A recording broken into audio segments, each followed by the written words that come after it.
तो क्या तुम्हारे साथ कभी ऐसा हुआ है कि तुम एक एनिमे देख रहे हो और उसमें हीरो जीत रहा हो, बट तुम्हारे दिमाग में एक आवाज कह रही है कि विलन में भी विलन था ही नहीं? तुम्हारा पता नहीं, बट मेरे साथ ऐसा बहुत बार हुआ है। एंड आज मैं ऐसे ही 5 विलन्स लाया हूँ जिनका लॉजिक इतना स्ट्रॉन्ग था कि एक बार को उनकी बातें भी सही लगने लगती हैं। एंड एक विलन की स्टोरी तो ऐसी है कि उसके आगे हीरो तक विलन लगने लगता है। तो ये हेलो फ्लैश कार्ड आर्मी की हालचाल सब बढ़िया है ना? तो फटाफट से वीडियो से कहते हैं let's start. Number 5, scar, full metal alchemist brotherhood. Scar एक ऐसा कैरेक्टर है जो पहली बार एनिमे देखने पर एक रिवेंज ड्रिवन किलर लगता है। वो स्टेज अल्केमिस्ट को टारगेट करता है एंड एक एक करके मारता है। बट जैसे जैसे स्टोरी आगे बढ़ती है तुम्हें पता चलता है कि उसकी पूरी कम्युनिटी, उसका पूरा कल्चर स्टेट के हाथों जेनोसाइड झेल चुका है। उन लोगों ने साइंस के नाम पे स्कार की पूरी दुनिया खत्म कर दी। तो जब स्कार अल्केमिस्ट को हंट करता है, ये सिर्फ उसका एंगर या साइकोटिक किलर माइंडसेट नहीं दिखाता, ये एक क्वेश्चन पूछता है कि जब सिस्टम खुद क्राइम करता है तो जस्टिस देने वाला कौन बचता है? एंड क्या अपने हाथ में जस्टिस देने का जिम्मा लेना एक्चुअली गलत है? एंड ये एनिमे इस क्वेश्चन को बहुत अच्छे से पूछती है। पर्सनली मुझे लगता है कि स्कार एनिमे हिस्ट्री के one of the best written villains में से एक है। तुम्हें क्या लगता है कमेंट में जरूर बताना। नंबर 4 पर बनने से पहले इस वीडियो को लाइक कर देना, वरना मैं स्कार बन के तुम्हारी हंटिंग पे निकल जाऊंगा।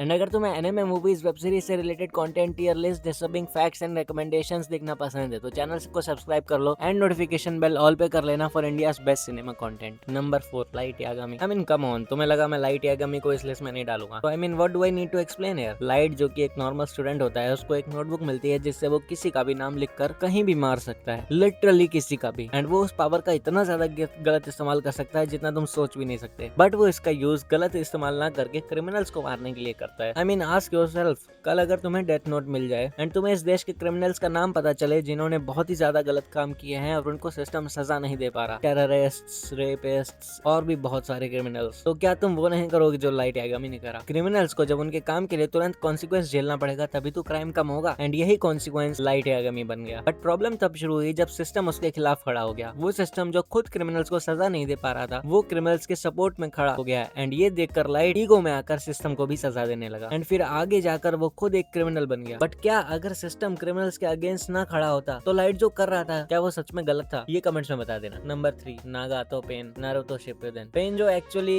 नागातो है, उसका पूरा बिलीफ सिस्टम एक सिंपल चीज पे बेस्ड है। पीस सिर्फ तब आता है जब दुनिया को रियल पेन एक्सपीरियंस होता है, क्योंकि तभी लोग वॉर की असली वैल्यू समझते हैं। नागातो ने खुद अपनी जिंदगी में इतना लॉस देखा था, वॉर, पॉवर्टी, अपने क्लोजेस्ट लोगों की मौत, कि उसका कंक्लूजन था कि छोटी मोटी पीस टॉक्स से कुछ नहीं होने वाला, सिर्फ एक मैसिव शॉक ही दुनिया को वेकअप कॉल दे सकता है। ये डेफिनेटली डार्क है बट अंडरस्टैंडेबल भी है। आई मीन तुम current situation of the world देख लो, कितनी ही पीस टॉक्स हो चुकी हैं बट अभी तक पीस कहीं नहीं आई। एंड यही रीजन है कि नारुतो भी नागातो को काउंटर करता है। वो उसे गलत नहीं बोलता बट रैदर एक अल्टरनेटिव देता है। एंड यही बात इस आर्क को इतना पावरफुल बनाती है। Number 2, Meruem. मेरुएम शुरू में एक प्योरली डिस्ट्रक्शन ड्रिवन किंग लगता है, चिमेरा आंट किंग जो अपनी स्पीशीज को सबसे सुपीरियर मानता है, लेकिन उसका कैरेक्टर डेवलपमेंट एनिमे हिस्ट्री की one of the best character developments में से एक है। क्योंकि एनिमे में जैसे जैसे मेरुएम ह्यूमन सोसाइटी को समझना शुरू करता है, गेम्स खेलता है, रिस्पेक्ट सीखता है और एक जेन्युइनली इमोशनल बॉन्ड भी डेवलप करता है, उसका पूरा मैं सबसे सुपीरियर हूँ वाला माइंडसेट चैलेंज होने लगता है। एंड इस शो की एंडिंग इतनी इमोशनल है कि देखकर तुम भी अपने आंसू नहीं रोक पाओगे। लेकिन स्पॉइलर तो मैं दे नहीं सकता, तो देखी ना हो तो एक बार ये शो देखना, क्योंकि ये एनिमे तुम्हारे लिए विलेंस का टोटली मीनिंग चेंज करके रख देगी। Number 1, Itachi Uchiha. क्या लगा पूरी वीडियो में इताची का नाम नहीं आएगा? कम ऑन, ऑब्वियसली नंबर 1 पे इताची ही होगा। मतलब इताची डिड नथिंग रॉन्ग वाला मीम ऐसे ही थोड़ी परमानेंट है एनिमे कम्युनिटी में। इताची को एक ऐसी सिचुएशन में डाला गया जहाँ हर ऑप्शन उसे कुछ ना कुछ खोने पर मजबूर कर देता। वो जो भी डिसीजन लेता वो इतना पावरफुल होता कि वो अपनी पूरी जिंदगी विलन का धब्बा कैरी करता। मोस्टली क्योंकि उसकी रियल रीजनिंग ज्यादातर लोग समझ नहीं पाते। वो सिर्फ एक बड़ी चीज को प्रोटेक्ट करने के लिए अपना सब कुछ सेक्रीफाइस करने को रेडी हो गया। मतलब one hell of a master class writing. क्योंकि स्टार्ट में हमें उसे हेट करना सिखाया जाता है, बट जब उसकी रियलिटी तुम्हें पता चलती है तब तुम्हें उसे जज करने पर बुरा लगता है। अब आई नो कि एक और ऐसा विलन है जिसको तुम एक्सपेक्ट कर रहे होगे इस वीडियो में, एंड मैं कहूंगा एक नहीं, ऐसे बहुत सारे विलन्स हैं जो इस वीडियो में होने चाहिए। तो अगर तुम्हें इस वीडियो का पार्ट 2 चाहिए तो वीडियो को लाइक कर दो। अगर 50 लाइक्स हो गए तो मैं इस वीडियो का पार्ट 2 बना दूंगा। एंड अगर कोई विलन मिस कर दिया हो मैंने तो तुम कमेंट में उसका नाम लिख दो और चैनल सब्सक्राइब कर लो, क्योंकि इस चैनल पर एनिमे, मूवीज, वेब सीरीज से related tier list, recommendation, dark facts और भी बहुत सारा कंटेंट आता रहता है। तो नोटिफिकेशन बेल ऑन कर लो, बिकॉज ये चैनल वन स्टॉप सोल्यूशन है to all your cinema needs. और जो तुम एनिमे देखते हो वो ऊपर से तो बहुत सुंदर लगती है, बट इसके पीछे एक डार्क दुनिया है जो तुम्हें नहीं पता। तो नहीं पता है तो सामने वाली वीडियो पे क्लिक कर दो। मैं मिलता हूँ अगली वीडियो में, तब तक के लिए सायोनारा और